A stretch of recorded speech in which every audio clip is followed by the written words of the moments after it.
of our collections, improving access to LGBTQ plus narratives whilst building awareness and encouraging a change of attitude and engagement. The first step we took was a modest one. We simply began sharing on social media. These collections aren't hidden. In fact, the lions at home in the middle there is probably one of our most iconic objects in the collection. But the stories that we were using them to tell weren't visible within our interpretation. We began by identifying these LGBTQ plus links within our collections, and this wasn't a simple task because uncovering these stories, it just wasn't detailed within our documentation. And like I say, I'm not talking about Bonhu or Bowie, but links in our collections to even iconic Hull figures in Hull's heritage have these interesting stories that just were not being told. One thing we discussed at length was negative response online. We had this at the forefront of our mind, especially during the time that the Ferrens Late was discussed and advertised, that I just spoke about. We were aware of the potential damage that this could do, especially as this was an event aimed at young people. We didn't want to be the facilitator of such a response. So it was just worth planning ahead, especially on a social media platform, when people are happy to voice something that they may not be so willing to say in a museum environment. So we began on our research, and while independently a few members of the LGBTQ plus working group were already writing blogs on their favourite queer collections, Hull Museums as a whole began the From the Stores project. This project was designed to showcase the often hidden stories within our collections. We recorded talks to be shared on our social media channels and YouTube, and they sit along Curator blogs on our recently revamped Humber Museums Partnership website. In addition to this, the curatorial staff chose objects and recorded 2 to 3 minute audios, which were then played on Radio Humberside's breakfast show. So this allowed us to reach an entirely new audience that we probably wouldn't have been able to reach via social media. And this was the perfect opportunity for us to start sharing our LGBTQ plus collections. And here are some of the objects that I personally wrote and spoke about. So we've got objects ranging from the Hull-born soldier who fell in love in a prisoner of war camp during World War II, to the poet who used her inheritance from a Hull-based shipping tycoon to support her long-term girlfriend and other marginalised writers and artists. I mean, there's just some amazing stories there just waiting to be told. In this, I was also working with the University of Hull and Hull History Network. I reached out to students who may be interested in just doing a bit of research for us, helping us identify those queer stories within our collections and detail their research within a guest series on our website, so a series of guest blogs. And it's a great opportunity to provide. As is detailed on the blogs themselves from the students, I mean, one student spoke about how it was reaffirming to research and write about a historical figure that they felt they had a connection with, whilst another felt it interesting and important that we understand how we view history with a heteronormative lens. It's no use Hull Museums declaring that we want people to view our collections with new perspectives if we aren't ourselves going to make the effort and changes to do that too. Pride in Hull is a really popular event for our city. So just to give you a bit of background and context, 2002 saw the first Pride in Hull, or Hull Pride as it was known back then. The event was organised by the Warrant Women's Group and attended by just a few hundred people. And it happened out of an urgent need for LGBTQ plus representation within the city. In 2017, Hull was the UK City of Culture, and Pride in Hull was named the first UK Pride. And the event moved back into the city centre for the first time since 2003, with 44,000 people attending.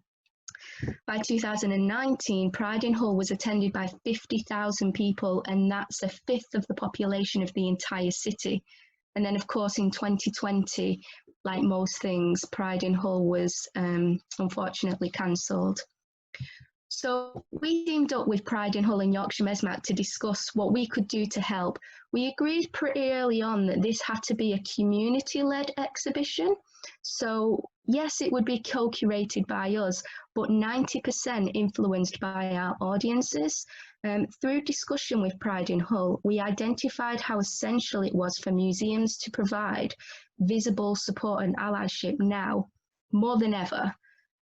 Pride in Hull is an important event for many, and so many reasons why we should create a space, a project that people could participate in that would benefit them in ways that we hadn't seen before, providing support and an outlet when, for many people who were likely in lockdown, in an environment where they perhaps couldn't be themselves, they may be feeling alone and isolated, we could present an opportunity to relieve that in some way. And it was that direct link to the communities in Hull that we wanted to create. And because this exhibition was about our city, it was for our city, and essentially it was going to be created by our city, we titled the exhibition Pride in Our City. So we created a call for content. We asked for images and videos and comments, however people felt most comfortable sharing with us. We were happy to share content as well from people who wanted to remain anonymous, to ensure that people could still contribute but also keep themselves safe. We wanted to provide these prompts on the screen for guidance to get people talking. Once people began talking, we hoped that it would feel a more relaxed situation, but enjoyable too, because we understand that it's not that comfortable to be asked directly about something so personal, and we wanted the process to be as enjoyable as the final product for the participants. So while contributors were busy creating their content, we began working on the design for the exhibition. We wanted to be mindful that the very core idea of this exhibition was bringing people together, helping change perspectives, but most importantly, it was about inclusivity. So when we were designing the look for the exhibition, we made sure that we didn't just go with the Gilbert Baker rainbow flag, but also included the black and the brown and the trans flag colours too, that are represented on the progress flag. So they can be seen in the centre of the heart on this image. And we also designed some gifs. They aren't moving here, but they do on the website and at the exhibition. We wanted to make sure that we actively made the effort to include those lesser represented LGBTQ plus communities. So the one on the left flicks through the colours of the trans flag, and the other one moves through the colours of the bisexual flag. Initially, we had a chat with our co-curator partners at Yorkshire Mesmac, and discussed that we may find it hard to obtain enough submissions for a decent sized exhibition, but agreed that this would just be like building the foundation with the hope of additional programming in the future perhaps. If we were to get 1 or 2 videos, we would be absolutely over the moon with that. But the interest in this exhibition was high, and in just 2.5 weeks we had received 17 videos, 179 images, and text in the form of comments, poems and detailed paragraphs. We were overwhelmed, quite frankly, but in a good way. The exhibition went live on the 25th of July this year. I don't want to ruin it for you. I insist you must go and have a look, but this is just a quick overview.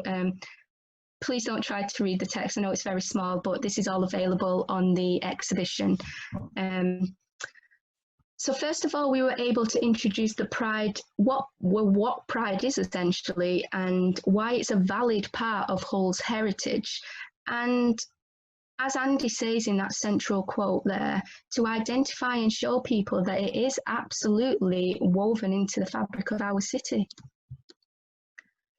We were also able to share individual voices, exploring how the event and the wider impact of being able to be unapologetically yourself has an influence on people, how it affects their mental health and their lives. And the videos allowed people to talk freely about their own experiences, to show that everyone's experience is different, but no one is alone in feeling the way they do. Experiences of homophobia, loneliness, and self-doubt are discussed in the videos, but alongside feelings of joy and acceptance thanks to events like Pride, and seeing oneself reflected back in a museum. You know, spaces like museums haven't always been welcoming spaces, but we're now making the active effort to showcase that everybody's story deserves to be told. We're also able to show that Hull as a city is one of acceptance. The Lord Mayor even made a video with his husband talking about why he is proud to represent LGBTQ plus communities in Hull. And it was a great opportunity for us to act as a signpost to share information on charities and social groups and how people could access them in Hull. The community stalls at Pride in Hull is a major part of the experience.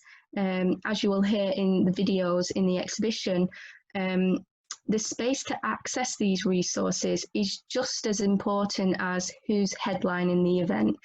Some people maybe even argue more so, so it would be irresponsible for us to not acknowledge that within our delivery. We held an official launch for the exhibition just over a month later, but of course it was a digital launch, so it was a social media takeover. We shared content that we hadn't previously shared, so we shared new blogs and new collection stories, and we've been keeping a diary about the creation of the exhibition, and we felt that this really helped people understand the purpose and the intent. LGBTQ plus or not, we wanted to create a space for all our users to experience maybe something new, something familiar, but providing that experience, encouraging conversation and challenging perceptions, be that of the visitors or our own perceptions. Why ultimately are we doing this? It continues to come back to that increasing representation throughout our research, interpretation, and programming. As simple and as insignificant as that sounds, the repercussions of those modest steps will be huge. We will build relationships, we'll build trust, and we'll learn to understand our collections better and stop thinking what Hull museums can do, but what people want from Hull museums and how we can do that for them. We also hosted a quiz on Instagram, which was super fun. So it's saved into our highlights if you would like to go and have a play on that. But despite that negative reaction I mentioned earlier that we were afraid of, the response to the exhibition has been overwhelmingly positive. I personally think that is because we took direction from our audiences. We listened to them throughout, and we didn't ask for input when it was too late to change. I think with projects like this, it's essential that this is the way we work. My personal take from the exhibition is that as a service, we can't speak about somebody's lived experience. We must provide the space and the resources and give our support to enable people to share their own voices. A museum's voice is never going to compare to that lived experience, and that quality of content can certainly be viewed in the homemade videos included in Pride in Our City. So what's next for Hull Museums? We continue to actively reflect on not only what we would like to do, but what we aren't doing. The research into our collections will continue to build a much more accessible collection of queer objects across our sites, all our sites. Encouraging discussion throughout our work will make it much more valuable to so many more people through ownership.